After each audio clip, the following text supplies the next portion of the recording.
Bonjour à toutes et à tous et bienvenue pour une nouvelle vidéo. Je suis Audrey de la chaîne Gistan Sushi, j'espère que vous allez bien. Écoutez, comme vous le voyez, on est en ambiance Noël parce que nous commençons le mois de décembre. Alors en réalité pour moi on est encore en novembre, mais pour vous, vous serez déjà en décembre. Waouh, c'est comment l'avenir? Dites-moi comment c'est. Bref, plus sérieusement, qui dit mois de décembre dit Noël, dit fête de fin d'année et dit également film de Noël. Je ne sais pas si vous regardez des films de Noël, mais avec ma mère, généralement chaque année nous regardons au moins 1 ou 2 films de Noël parce que c'est vraiment une institution. On adore ces petits moments de fraîcheur, ces petits moments où tu es à la maison, tu as ton petit plaid, tu as ta petite tasse de Noël, tu es là et tu passes un bon petit moment à regarder des films kitsch et très souvent cliché, mais ça fait du bien, surtout quand l'année a pu être difficile et où on peut enfin se poser quand on a la possibilité de le faire, bien entendu. Et bien écoutez, pour cette année je n'ai pas encore regardé de film de Noël parce que j'attendais décembre. Par contre il y a une chose que j'ai fait et c'est lire des livres de Noël. Du coup aujourd'hui je vais vous présenter quelques livres de Noël que j'ai lus, donc déjà 2, à savoir que j'ai au moins 6 livres à lire pour Noël, c'est à dire que là j'en ai 2 de Anna Flitsbell et je vais vous parler du coup de celui-ci, celui-là il est en route. Il y a également aujourd'hui vous parler d'un livre que j'ai lu sur ma Kindle parce que je ne l'ai pas en version papier. J'ai 2 autres livres de Anna Flitsbell à lire et en fait c'est ma meilleure pote qui les a parce qu'en fait on s'est acheté des livres toutes les deux. J'en ai acheté 2, elle en a acheté 2, comme ça fait qu'on a 4 à nous 2. Voilà. Donc je les ai pas encore parce qu'il faut aussi qu'elle finisse les siens. Et j'aurai également un autre de Laura Collins, d'ailleurs que j'ai vu l'auteur vu que je l'ai acheté au festival du livre et j'ai pu parler avec l'autrice de son petit livre. Je ne l'ai pas encore commencé non plus mais en fait j'ai trouvé tellement beau. Je sais pas si vous voyez bien. Les pages sont pas blanches, genre en fait il y a des petits flocons de neige, il y a on voit un gros flocon dessiné là. Franchement je le trouvais beaucoup trop beau et elle était tellement drôle et attachante l'autrice et elle racontait vraiment des trucs comme quoi le livre il allait être fun et tout. Je me suis dit vas-y je l'achète. Du coup ça fait qu'il y en a 6, j'en ai déjà lu 2, je suis du coup à mon 3e livre de Noël. Donc en attendant de pouvoir tout vous présenter, je pense, je verrai comment ça se passe parce que de ce que je vois de ma manière de lire, j'arrive à lire 2 livres dans la semaine. Donc du coup si j'arrive à lire 2 livres dans la semaine, ça permettrait d'avoir une vidéo par semaine où je vous présente des petits livres de Noël. Donc ça veut dire que pendant les 2 prochaines semaines vous aurez des reviews sur mes lectures de Noël. À savoir qu'il n'y a pas bien sûr que ça qui devrait sortir, je devrais vous faire également des vidéos en rapport avec la K-pop, of course, mais également d'autres reviews d'autres livres. Donc vous savez déjà qu'il y a The Wine River qui devrait sortir, je sais pas quand parce que je l'ai déjà filmé. Il y aura également la saga Faux Petit Ami que j'avais lu du coup sur ma Kindle qu'il faudra que je vous présente. D'ailleurs je me pose la question du comment je vais vous présenter la saga. Est-ce que je fais pas une première partie où je vous raconte un peu tout en large et en travers et également faire après des détails, genre faire une partie 2 avec des petits détails pour chaque tome. Je réfléchis parce que je l'ai déjà filmé. Ça faisait plus d'1 heure la vidéo, j'ai eu la flemme. Et du coup bien entendu il y aura également Boyfriend Material. J'ai lu ce livre là la semaine dernière du coup et j'ai envie de vous faire également une review parce que je l'ai adoré. Bref, donc vous imaginez bien que j'ai pas mal de livres à vous présenter là prochainement. En attendant, on est dans l'esprit de Noël et du coup je vais vous présenter ces 2 petits livres que j'ai lus pour Noël. À savoir qu'il y en a un qui est pour public averti, donc de toute façon je vous dirai quand c'est un public averti ou non. Bref, c'est parti.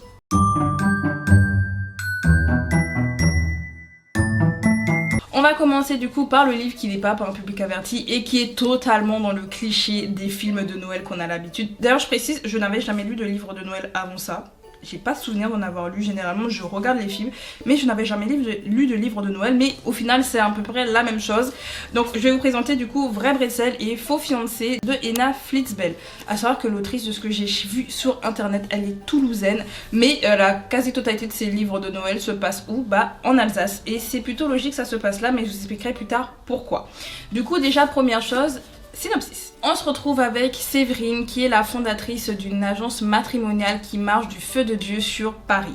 Sauf que Séverine, du haut de ses 29 ans, en étant du coup à la tête d'une entreprise matrimoniale, écoutez, elle est célibataire. Comme on dit, les cordonniers sont les plus mal chaussés, c'est le cas pour Séverine. C'est une personne qui bosse de fou et qui ne prend quasiment jamais de vacances. Et du coup, sa meilleure amie Mayline, avec qui elle bosse, va lui proposer de partir en Alsace pour pouvoir passer les fêtes de Noël, car pour une fois, Séverine a décidé de passer des vacances. Alors vacances entre guillemets parce qu'en réalité Méline elle y va pour travailler au Roc Blanc, vu que Méline sera dans les cuisines car c'est son métier de faire des petites pâtisseries avec des fleurs. Et bah, Séverine, qui elle est animatrice du coup de son agence matrimoniale, se retrouvera à être animatrice au Roc Blanc. Sauf que quand elle va se rendre là-bas, elle va très vite déchanter car elle se rendra compte que son métier ne sera pas seulement d'être animatrice, parce que c'est vrai qu'elle a vu son salaire, ça avait l'air très élevé, ce qui était étrange. Mais du coup en fait si elle a un salaire aussi élevé, c'est parce que comme le dit le titre, faut fiancer. Elle va se retrouver fiancée au directeur du Roc Blanc du nom de Florian, un homme très charismatique mais qui semble pas mal froid, avec qui bah, les deux ne semblent pas avoir les mêmes valeurs. Écoutez, bah pourquoi il a décidé d'avoir une fausse fiancée, pourquoi Séverine, est-ce qu'ils vont s'entendre ces deux-là ou pas, parce que du coup comme j'ai dit ils n'ont pas du tout la même vision de la vie initialement. Bref, on va voir tout ça du coup dans Vrai Bretzel et Faux Fiancé de Ena Flitzbay. Alors à savoir du coup, comme je l'ai dit, c'est vraiment dans les clichés, mais vraiment les clichés des films de Noël que vous avez l'habitude de voir. Ben là c'est juste en version livre. Comme j'ai dit, en fait très souvent pour vous remettre le cliché du pourquoi pour moi l'Alsace a été super bien choisi pour pouvoir faire ce type de livre, c'est que généralement on va se trouver avec une protagoniste, très souvent une femme, qui bosse comme jamais, qui a la tête d'entreprise ou qui a une carrière qui marche très bien. Genre elle est full carriériste, les relations amoureuses on s'en bat les reins parce que ben, on a eu des déceptions et où on est beaucoup trop focus sur notre boulot. On finit par aller pour une raison ou pour une autre dans notre ancien village où on va dans un ancien village par rapport au boulot. On se retrouve coincé là-bas pour XY raison. On rencontre le gars le plus apprécié de tout le village qui lui il a totalement l'esprit de Noël, qui de toute façon les gens dans le village eux ils sont dans l'esprit de Noël à gogo parce que ça se passe durant la période de Noël of course vu que c'est un film de Noël. Et les deux au début ne s'entendent pas parce qu'ils n'ont pas les mêmes valeurs, ils voient pas la vie de la même manière parce que notre héroïne ne croit plus en Noël pour XY raison. Et en fait les deux vont finir par tomber amoureux, sauf que notre personnage principal elle est carriériste. Il faut qu'elle retourne travailler dans la grande ville où elle est et du coup leur relation s'arrête pour finalement reprendre et en fait elle va finalement décider d'emménager dans le petit village parce que en fait finalement la vie c'est plus simple quand on est dans un petit village. C'est le cliché. Eh ben vous savez quoi, c'est quasiment ça. Et je pense en toute honnêteté, alors celui-là peut-être pas. L'histoire est un peu différente pour du coup Hamster et Mariage à Noël, du coup toujours de Ena Flitzbay, donc c'est pas totalement la même chose. Mais là on se retrouve avec une Séverine qui quand même habite à Paris et qui va du coup aller dans un village, un petit village parce que le Roc Blanc ça se trouve en Alsace. D'ailleurs très souvent les petits villages comme c'est dit c'est vraiment dans l'esprit de Noël total. L'Alsace c'est ça, l'image que l'Alsace a surtout durant ces périodes là, c'est la période où c'est super beau, où vraiment ils mettent le feu pour pouvoir passer de très belles fêtes de Noël. J'habite en Alsace, c'est surtout pour ça que je vous le dis. J'habite en Alsace et je le vois, ma ville vraiment avec le marché de Noël c'est une catastrophe. Voilà, je vous le dis en tant que personne qui habite dans une ville où il y a un marché de Noël relativement connu. C'est dur, voilà, je vous le dis, c'est très dur. Mais en tout cas les décos sont incroyables, on voit qu'ils mettent le paquet pour Noël et du coup l'esprit de Noël est ici. D'ailleurs vous voyez que j'ai déjà décoré chez moi parce que ça donne envie. Puis j'ai lu ces livres là donc ça m'a encore plus donné envie de décorer chez moi et d'être dans l'esprit de Noël, initialement je l'étais pas trop. Mais voilà, donc c'est logique que ça se passe du coup en Alsace, surtout dans un petit village parce qu'il faut aller dans un endroit qui est assez minuscule pour que les esprits soient, on va pas dire que les esprits ne fassent plus qu'un. Et vraiment on est vraiment dans ce cliché là. On se retrouve également avec un personnage qui est apprécié du coup dans le village de tout le monde, vu que le personnage de Florian qui est le directeur du Roc Blanc il est apprécié par tout le monde. D'ailleurs sa famille est appréciée parce que je vous dirai pas pourquoi, mais leur famille est relativement bien appréciée dans cette ville là. Bref, on se retrouve avec ça, voilà, on se retrouve avec aussi deux caractères qui sont totalement opposés, un personnage qui est relativement froid au début et qui finalement, on connaît les clichés, vont peut-être évoluer pour être un peu plus sympa parce qu'on se rend compte que la vie et tout. Voilà, vraiment ce livre, c'est un cliché ambulant. Un cliché ambulant sur les films de Noël, ou en tout cas les histoires de Noël, et surtout également sur les traditions alsaciennes. Je trouve, et c'est pour ça d'ailleurs que j'avais un peu cherché qui était Ena Flitzbay, parce que je trouvais qu'au niveau tradition, c'est très cliché parce que pour une personne comme moi qui habite en Alsace depuis un peu plus de 5 ans, il y a des choses que j'ai jamais vues ou à la limite on en a entendu parler. Je trouve que ça fait très Wikipédia, la manière dont c'est expliqué parfois ça fait très Wikipédia. J'ai cherché sur internet comment se passent normalement les fêtes de manière traditionnelle et du coup comme je vous dis c'est cliché sur cliché sur cliché, même les clichés sur les Alsaciens, même des clichés que je ne connaissais pas sur les Alsaciens. D'ailleurs je vis là donc il y a des choses où je suis en mode ah bon, pour ça des Alsaciens, je savais pas. Et ils sont pas comme ça du coup. Même sur le physique, le fait que le Florian là il est blond. Tous les Alsaciens sont pas blonds. J'en connais. Je connais des Alsaciens qui sont blonds aux yeux clairs. Oui, ils sont pas tous blonds aux yeux clairs. Petit détail. Donc si vraiment vous aimez tout ce qui est histoire d'amour, clichés et tout, franchement vous allez avoir tout ça dans ce livre là, vraiment. Il y a quand même des petits points négatifs et c'est comme ça que moi je le ressens et c'est comme ça que je l'ai vécu. Point négatif du coup c'est que justement c'est tellement cliché, en dehors du fait qu'on s'y attend de certaines choses, c'est la manière dont les personnages sont écrits. Je trouve qu'il n'y a aucune évolution. Voilà, c'est mon avis personnel. Si vous l'avez vu, si vous l'avez lu, dites-moi ce que vous en pensez par rapport à ça. Mais personnellement, je trouve que les personnages n'évoluent pas. Ou en tout cas, quand ils évoluent, c'est un peu comme un cheveu sur la soupe, genre en mode qu'est-ce que ça fait là? Pourquoi d'un coup même la relation, je trouve, entre Séverine et Florian. Honnêtement, leur relation ne m'a pas fait rêver. Généralement, dans les films de Noël, ça fait un peu rêver, c'est mignon, etc. Honnêtement, leur relation ne m'a pas fait rêver. D'ailleurs, le Florian, je l'aime pas. Ah! Voilà, c'est-à-dire que je l'ai détesté depuis le début. Il a juste fait un truc en rapport avec le chien de Séverine. Je ne vous dirai pas quoi, parce que voilà. Un truc. Juste un truc. Moi, il y a une façon de traiter les animaux avec moi. Tu traites mal une fois un animal, peu importe ce que tu fais. Il a rien fait de si grave, hein. Je précise, c'était rien de grave. Mais ça m'a saoulée. Je me suis dit, mais t'es qui toi en fait? Qui es-tu toi, Naouda en fait? Voilà, je vous le dis, le Florian, je l'aimais pas. Et en fait, rien n'a été fait réellement pour que je l'apprécie. Voilà, je trouve vraiment, genre, c'est vraiment du début à la fin. Je vous assure, je comprends pas comment Séverine est tombée amoureuse du gars. Je comprends pas. En fait, c'est full cliché, donc du coup. Bah oui, elle va tomber amoureuse parce que le gars il est beau et au final il va être attentionné vite fait par-ci par-là. Et vas-y, Margot, calme-toi, genre qu'est-ce que tu lui trouves à ce mec? Moi je comprends pas. Vraiment, et puis même c'est précipité, je trouve, sur la fin. Alors que le livre fait 370 pages. En 370 pages, tu as de quoi faire. Je trouve, avis personnel, hein, mais en 370 pages, tu as de quoi faire pour vraiment bien faire évoluer tes personnages, pour qu'on finisse, bah, si on le déteste, qu'on finisse par l'apprécier et faire évoluer une relation en 370 pages, c'est possible. Mais je trouve que dans celui-là, je sais pas, je verrai dans celui-ci comment ça se passe parce qu'il y a moins de pages. Il y en a 200 et quelques. Je verrai comment ça se passe parce que vraiment je l'ai commencé, j'ai pas encore eu le temps de poursuivre. Je crois que je suis à 50 pages. Ouais, je suis dans les 50 pages. Je verrai ce qu'il en est. Et puis de toute façon, j'ai encore 2 autres livres de la même autrice à lire un peu plus tard. Mais ma pote m'a dit sur un d'entre eux, elle a un peu la même vision que moi sur les clichés et tout. Donc nous verrons.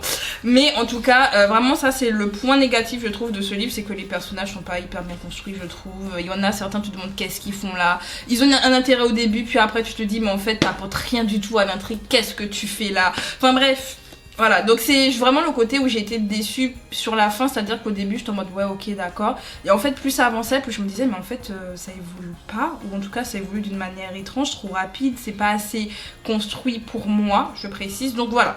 Donc je suis assez mitigée, si je devais donner une note à ce livre là, je lui donnerais un 7 sur 10, voire 6. 6 sur 10 parce que bon ça reste quand même un bon livre de Noël à lire, mais si vous voulez une histoire et tout, de la construction de personnages et tout, il y a rien. Là non. Bref, du coup on va passer au deuxième livre.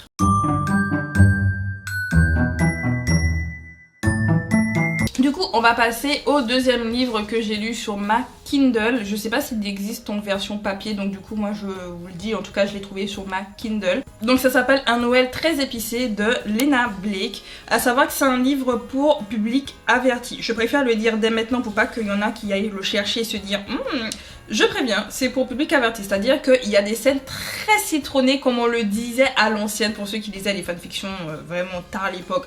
On disait pas smut, on ne disait pas ce terme-là. Nous on disait limon. Vous voyez, genre très citronné, on était en mode oui les scènes et tout, nanana.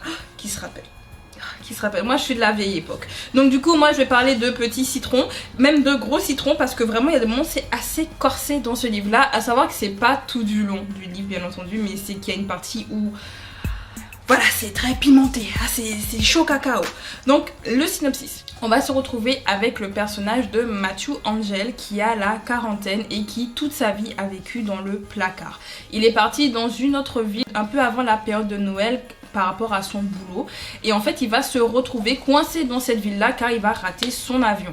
En retournant dans son ancien hôtel, il va se rendre compte qu'il y a une soirée caritative qui est organisée autour du BDSM, et pour lui, Matthew, qui a toujours en plus été dans le placard, qui a jamais vraiment expérimenté des choses, il se dit, par curiosité, il va aller voir ce qu'il en est. En y allant, il va découvrir plusieurs types d'enchères et l'une d'entre elles, ce sera passer les fêtes de Noël avec un daddy. Pour lui qui ne connaît rien du tout et qui voit juste les photos de ce à quoi pourrait ressembler son Noël avec un autre homme, il se dit pourquoi pas, j'ai envie de voir ce que ça donne, j'ai envie de voir ce que ça fait d'être aimé, parce qu'en fait sur les photos c'est ce qu'il voyait. Il voyait un daddy doux, attentionné, qui offre des cadeaux, un moment vraiment de pur bonheur, et il se dit mais en fait pour moi qui ai envie de sortir de mon placard et de enfin savoir ce que je veux faire de ma vie et ce que je veux dans ma vie, écoutez, je vais enchérir. Il va du coup enchérir pour pouvoir passer les fêtes de Noël avec un certain Eric Garner qui sera du coup son daddy et qui est d'ailleurs plus jeune que notre personnage principal. Pour être tout à fait franche, j'ai adoré ce livre. Voilà, je vous le dis, c'est pas non plus le meilleur livre que j'ai lu, surtout en version MM. J'ai lu d'autres livres MM qui étaient quand même bien au-dessus, mais pour un livre de Noël et surtout maintenant que j'ai lu Vrai Bretzel et Faux Fiancé, alors bien sûr dedans il n'y a pas de moment pimenté ni quoi que ce soit, je précise vu que c'est un livre Noël et c'est vraiment pour tout public. Là c'est vraiment pour public averti, Noël très épicé. Et mais je trouve que les personnages sont mieux construits en fait, et c'est là en fait c'est ça qui a fait la différence. C'est à dire qu'il y avait quand même le côté de retourner dans une autre ville un peu plus petite, où vraiment on va vivre le moment de Noël vraiment de manière chaleureuse, vraiment entre guillemets traditionnelle, sans vraiment totalement tomber dans le cliché. Et c'est ça qui fait que j'ai apprécié ce livre, c'est que certes il y aura des choses un peu clichés dans les relations, mais on est vraiment sur des personnages qui ont une vie relativement difficile, ou du moins qui ont eu une vie difficile, et qui vont évoluer et qui vont grandir ensemble. Et c'est ça qui fait que j'ai apprécié vraiment ce livre là, c'est que on a un Matthew au début qui arrive, qui connaît rien à la vie, il a la quarantaine, alors oui il connaît au niveau métier, il connaît au niveau autre type de relation, mais c'est vrai qu'au niveau relation amoureuse, pour lui qui a toujours vécu dans le placard parce que ses parents étaient un peu conservateurs, voilà on le dit, il a dû se cacher toute sa vie. Donc imaginez-vous lui qui n'a jamais eu de relation, qui rêverait d'en avoir une relation saine, une relation où on est bien, mais lui qui est totalement cassé, pour lui il a peu d'espoir et il se dit mais en fait avec ce daddy là peut-être que je vais connaître autre chose, peut-être que je vais enfin connaître l'amour. Et du côté du daddy c'est quelqu'un qui a failli raccrocher les crampons comme on dit au niveau du foot, parce que il s'est passé des choses qui fait qu'il avait plus forcément envie de faire ça et qu'il va se retrouver en face d'un soumis qui semble très réceptif, alors que du coup Eric est plus jeune que Matthew. Et c'est ça qui rend l'histoire intéressante, c'est que on a quand même un soumis qui a la quarantaine et un daddy qui a la trentaine, et malgré ça leur relation elle évolue d'une certaine manière qui donne envie. En fait on se dit mais en fait allez-y, et je parle pas de dans ce sens là, mais de sens allez-y, sortez ensemble, parce qu'on sent qu'en fait vous êtes faits l'un pour l'autre. Et vraiment je trouve que la tension elle a été bien gérée, c'est à dire que vraiment on est en mode oui mais on sent que des deux côtés ça se plaît, des deux côtés ils ont envie, on le sent. On le sent très bien, et c'est un peu vraiment je vous dis c'est ce que je regrette avec le premier livre que je vous ai présenté, c'est qu'on n'a pas ça, c'est à dire que oui elle va dire la Séverine oui quand il parle la vibration de sa voix ça lui donne des frissons, des choses comme ça, oui mais en fait je ressens rien. Alors que dans un Noël très épicé j'ai ressenti des choses. Alors oui il y a pas mal de moments après très pimenté.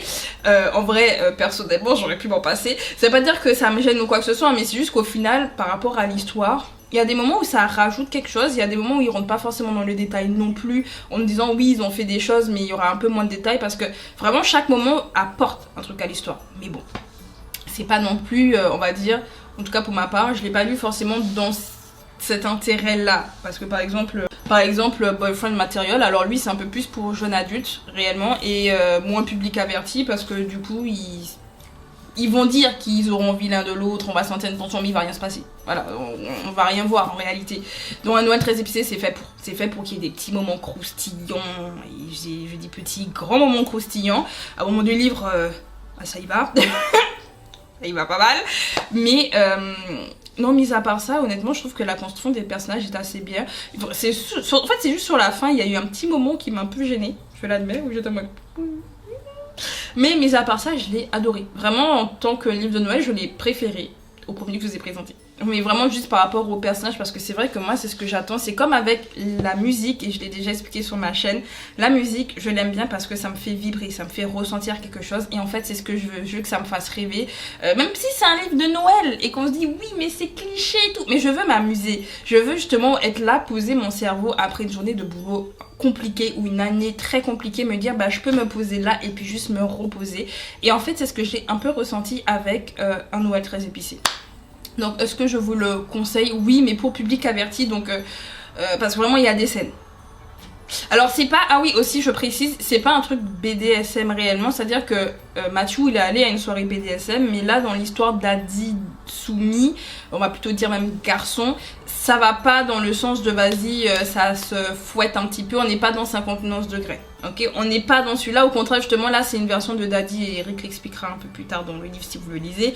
Lui il est pas dans ça, il est pas dans la souffrance, lui c'est plutôt un côté pas vraiment paternaliste, c'est à dire que quand on dit Daddy on parle d'un père, bah, lui c'est vraiment ça, il va jouer le rôle du papa, genre à prendre soin, à gronder s'il faut gronder, mais quand on parle de gronder c'est pas gronder en giflant, vous voyez, c'est gronder en élevant un peu la voix, en disant tu m'écoutes quand je dis que, vous voyez, mais c'est tout, il n'y a pas de voilà, il n'y a pas de son de verset, c'est pas un dark romance, donc voilà, donc c'est vraiment pas dans le délire 59 degrés et tous ces tralala, c'est pas ça du tout, un Noël très épicé. C'est pour ça que ça reste mignon en fait, malgré les moments citronnés. Vraiment Matthew il est adorable, vraiment, même surtout quand on le voit dans les yeux de Eric, parce que là on va jouer entre la vision de Eric et de Matthew. À la différence du coup de Vrai Bretzel et Faux Fiancé, où là on est vraiment que sur la vision de Séverine, bah là on a les deux visions, et vraiment dans les yeux de Eric on voit comment Matthew est adorable, et même quand on voit Matthew on voit comment lui-même il est adorable, et on voit l'image qu'il a de Eric, et franchement je vous dis moi j'ai gagné. Voilà, qu'est-ce que je peux vous dire de plus en fait? Qu'est-ce que je peux vous dire de plus? Donc bref, est-ce que vous avez déjà commencé à lire des livres de Noël? Dites-moi lesquels que vous avez déjà lus en commentaire. Comme dit, personnellement actuellement je suis en train de lire du coup Hamster, Bretzel et Mariage à Noël. Pourquoi Hamster? Je vous expliquerai, ne vous inquiétez pas, ce sera pour la semaine prochaine. Et du coup j'aurai également un paquet de compilations pour Noël, de Noël de Laura Collins. Donc ce sont bien sûr deux autrices différentes. Il n'y a que peut-être dans 2 semaines, logiquement. Si j'ai les livres, c'est même pas sûr, hein. Au final c'est même pas sûr, il faut que ma pote me passe les livres. Mais si j'ai les livres, il y aura 2 livres de 2 autrices différents, et après les 2 autres ce sera la même autrice, parce que ma pote c'est, comme j'ai dit, c'est Ena Flitzbel en fait, donc on a acheté par lot de 4. Voilà, bref, en tout cas on se dit à bientôt. Aussi pour information, parce que j'y réfléchissais pendant que je faisais la vidéo, mais il y a des chances du coup que pour l'année prochaine, pour les reviews, pour éviter que vous ayez tout le temps que par exemple de la romance ou du MM ou quoi que ce soit, même si là en vrai ça va un peu varier, parce qu'il y a du coup The Wine River, il y a du coup le livre de The Wine River que je devrais vous présenter, qui est plus de la romantaisie, donc du coup ça va changer. Donc pour le moment ça va être un peu, j'ai acheté 2 livres aussi de romantaisie au festival du livre là dernièrement, donc du coup là pour le moment je peux encore changer, il y aura aussi encore de la romance même, en fait ce sera un peu, on verra un peu de tout.